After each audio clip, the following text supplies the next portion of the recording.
அண்ணாமலை ஒரு அதிரடியான ட்வீட் ஒன்று பண்ணியிருக்காரு. அதில் என்ன சொல்கிறார் அப்படின்னா, கடந்த 2021 சட்டமன்ற தேர்தலின் போது அனைத்து மகளிருக்கும் ரூபாய் 1000 கொடுப்போம் என போலி வாக்குறுதி கொடுத்து ஆட்சிக்கு வந்த திமுக அரசு ஆட்சிக்கு வந்து 2 ஆண்டுகள் கழித்து பலமுறை நாம் இந்த திட்டம் செயல்படுத்தப்படாமல் இருப்பதை சுட்டிக்காட்டிய பின்பு கடந்த 2023 செப்டம்பர் மாதம்தான் அதை செயல்படுத்தியது. அதிலும் தகுதி வாய்ந்த மகளிருக்கு மட்டுமே ரூபாய் 1000 வழங்கப்படும் என்று கூறி மக்களை ஏமாற்றியது திமுக.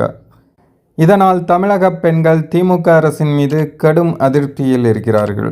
அப்படி இருக்க தேர்தல் வரவிருக்கும் நிலையை உணர்ந்து அனைத்து மகளிருக்கும் ரூபாய் 1000 கொடுக்க உள்ளதாக விளம்பரப்படுத்தும் பணிகளை துவங்கியுள்ளது திமுக அரசு. முன்பு தகுதி இல்லை என கூறி நிராகரித்த நிலையில் இப்போது மட்டும் எப்படி தகுதி வந்தது என நமது சகோதரிகள் கேள்வி எழுப்புகிறார்கள். அப்படி கொடுக்க திமுக முடிவு செய்தாலும் தமிழக பெண்கள் உங்கள் மீது கொண்டிருக்கும் அதிருப்தி குறையப் போவதும் இல்லை, திமுக மீண்டும் ஆட்சிக்கு வரப்போவதும் இல்லை.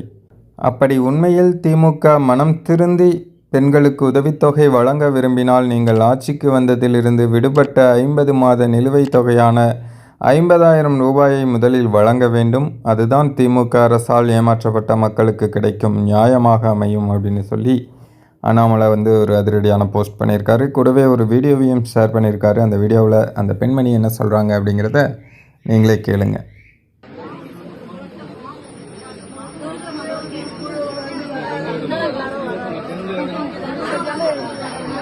எதுக்கு வந்திருக்கீங்க? மனு கொடுக்க வந்துக்கிறோம்ப்பா. 1000 ரூபாய் வரல சொன்னாருல்ல, அனைத்து மகளிருக்குன்னு கொடுத்தாரா 4.5 வருஷமா எங்களுக்கு.